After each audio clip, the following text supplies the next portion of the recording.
assault and batteries, but my trunk stay ever ready. Assault and battery, if you scared, you never ready. Ready?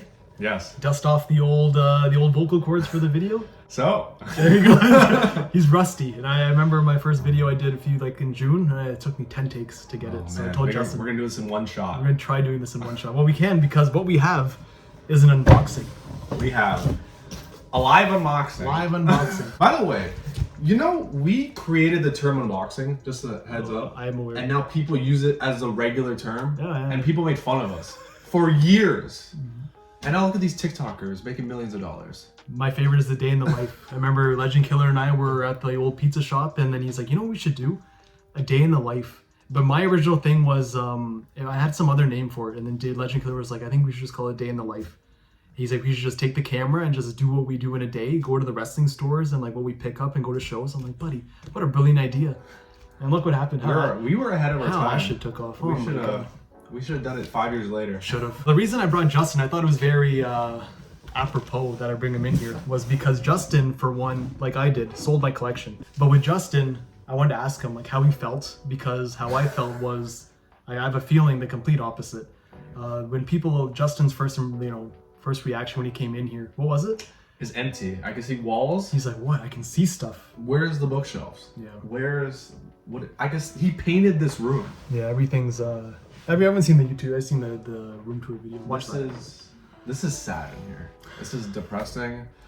And the thing is, it was more empty 6 months ago. Now I started like adding stuff in here since I was like, all right, let me just start. Ever since that match right there, that's when I started adding stuff in here. But before that, and there's some things I can't get rid of though. Right? WrestleMania 34. The greatest trip we ever been on. Reminds me all the time. I always want to remember, never forget. So, answer me, Justin. Answer me this: when you sold your collection, what was going through your head? So I had a lot of stuff at my parents' place because I didn't live at home. And then when I went back during COVID, because I lost my job for several months until I found a new one, I decided I should start selling all this. And at the time it was great because everyone was getting those $2,000 checks from the government, and people didn't know what to do with them. So they were spending lots of money on figures that they wanted to buy. And it was a peak time. And at the time I told Rabbi, you should start selling your figures. I remember like it was yesterday. And I was like, I'm telling you, people are going to pay a dumb amount of money for your figures. He's like, brother, I don't want to do that. I can never sell it. I will never retire. But my time came eventually. Probably 2 years after, just after COVID, I want to say, when things started kind of getting back into motion. And that's when I'm like, you know what, let me start getting rid of them. But by then, you had already started collecting something else. Oh, so when I condensed my collection, I realized I still want something. So I bought one of like how these detail shelves are over here. Right, these detail shelves are over here. See that? I decided to buy Undertaker figures because Undertaker is my guy, and started collecting loose action figures. Actually, it's very good, your little Undertaker collection. Yeah. So this is what happens when you grow up. You have to condense your life. You have to condense, which it happens still. But then with me, so do you regret it at all? Like, that's kind of the whole thing. Sometimes I do. When you talk about it, right? Yeah, when I talk about it. But then when I see things I have still, I'm like, it's just sitting there in the corner. I should get rid of that too, but I won't. That was my main thing, is especially when I made the video that I came back and sold half the collection, a lot of people were like, end of an era, this, that. And I've been getting it for the last year and a half, whatever, since I got rid of everything, most of it.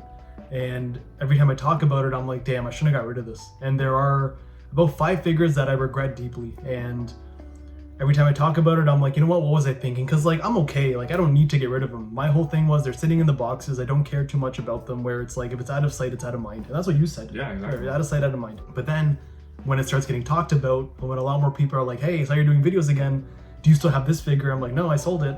Oh, you're an idiot. Why the hell would you sell that? I'm like, yeah, I guess I kind of am an idiot, right? Because to me, I spent so much time in my mid-20s doing and trying to build a collection. I did great. I'm not gonna lie. I hate to toot my own horn, but my collection was pretty dope. But then to have to get rid of it, there's the regret, and then I get over it, but then I regret it again. So I went on this thing. Were you gonna say something? The life of FOMO. The life of FOMO. I guess. I started having this inkling where I was like, you know what? I should get some stuff back, and that I regret. And that's what I did. I went on a little hunt, and that's what's in this box now. So there we go. I am buying back the stuff I sold. This happened, by the way, because Yeah. I sold some figures, like sealed Undertaker figures, and I bought back those ones to reopen. Yeah. Like a goof. You probably spent more money. Surprisingly, no. Okay. That was the one thing I told myself I won't do. I will not spend. This is a real knife, by the way. He pulled out a real knife from the kitchen. I'm like, what are you doing? He's like, I'm doing an unboxing. You're clearly not like an OG. There is no knife under the bed. There's no, I got rid of that. I don't need This any. is- This one's sharp too. This The other is one was not- a little bit dull. This is not a butcher knife. This is a...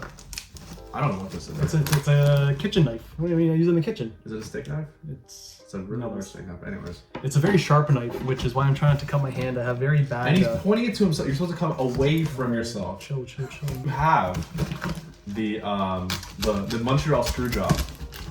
No, I actually sold that one. Wow. Yeah, that was one of the big ones that people were asking me about. Oh my god. So These are the inside scoops that we're trying to figure out. that's what I didn't talk about it too much in the video that I made of my collection, which ones I did sell. But I think a lot of people put 2 and 2 together, and they're like, "Oh, like where's this one? Where's that one?" And I'm like, "Yeah, well, we'll figure it out, buddy. If it's not in the video, it's not here." All right, I got it open. There's one side. I'm sweating. The only signed figure in this room is the Undertaker 1 of 100. Yep. Ready? Yes. I can tell you're like anticipated too. You're I excited. know. I can't. I'm looking at the package. I don't know what's inside. It's very heavily bubble wrapped. No, I want to keep it a surprise for people. I see it. Ooh, I know what it is. Okay, Ready? I got it. Yes. I can't believe you sold this. One. And the thing is, it's my favorite match of all time, and I sold it because obviously I got a good deal on it. But the first figure back in Ravi's collection is WrestleMania 10 2-pack, signed by Razor Ramon and Shawn Michaels. Is that your original one? No, it's not my original. Oh man. I think it's a it's nicer gold. looking one. It's a nicer looking one. That's paint pen. Yeah, pink pen. That's what you call the new business signing, by the way.